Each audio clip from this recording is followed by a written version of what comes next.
So you are the CEO of OpenAI, 37 years old. Your company is the maker of ChatGPT, which has taken the world by storm. Why do you think it's captured people's imagination? I think people really have fun with it, and they see the possibility, and they see the ways this can help them, this can inspire them, this can help people create, help people learn, help people do all these different tasks. And it is a technology that rewards experimentation and use in creative ways. So I think people are just having a good time with it and finding real value. So paint a picture for us, 1, 5, 10 years in the future. What changes because of artificial intelligence? So part of the exciting thing here is we get continually surprised by the creative power of all of society. It's going to be the collective power and creativity and will of humanity that figures out what to do with these things. I think that word surprise, though, it's both exhilarating as well as terrifying to people. Sure. Because on the one hand, there's all of this potential for good. On the other hand, there's a huge number of unknowns that could turn out very badly for society. What do you think about that? We've got to be cautious here. And also, I think it doesn't work to do all this in a lab. You've got to get these products out into the world and make contact with reality, make our mistakes while the stakes are low. But all of that said, I think people should be happy that we're a little bit scared of this. I think people should be You're happy. a little bit scared. A little bit, yeah, You of course. personally. I think if I said I were not, you should either not trust me or be very unhappy I'm in this job. So what is the worst possible outcome? There's like a set of very bad outcomes. One thing I'm particularly worried about is that these models could be used for large-scale disinformation.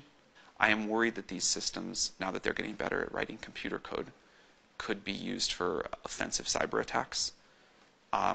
And we're trying to talk about this. I think society needs time to adapt. And how confident are you that what you've built won't lead to those outcomes? Well, we'll adapt it.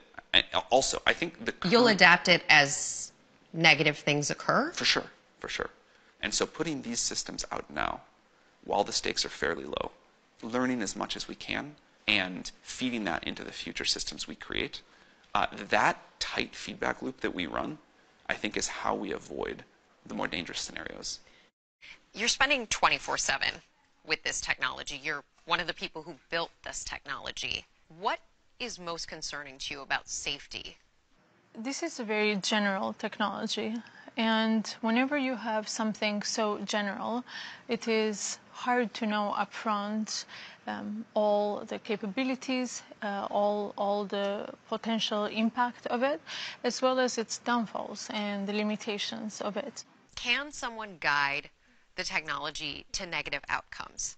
The answer is yes, you could guide it to negative outcomes, and this is why we make it available initially in very constrained ways, so we can learn what are these negative outcomes, what are these the ways in which technology could be harmful. Such as with GPT-4, if you ask the question to GPT-4, can you help me make a bomb, versus the previous systems, it is much less likely to follow that guidance versus the previous systems. And so we're able to intervene with at the pre-training stage to make these models more likely to refuse direction or guidance that could be harmful. What's easier to predict today, based on where we are, humans or machines? I would probably say machines, because there is a scientific process to them that we understand, and humans are just, there's so much more nuance. Does the machine become more human-like over time? We are getting to a point where machines will be capable of a lot of the cognitive work that humans do at some point. Is there a point of no return in that process? There could be.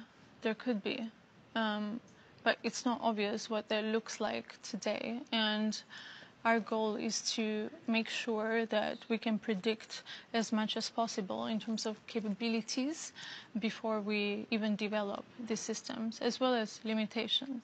Its behavior is very contingent on what humans choose for its behavior to be. Therefore, the choices that humans are making and feeding into the technology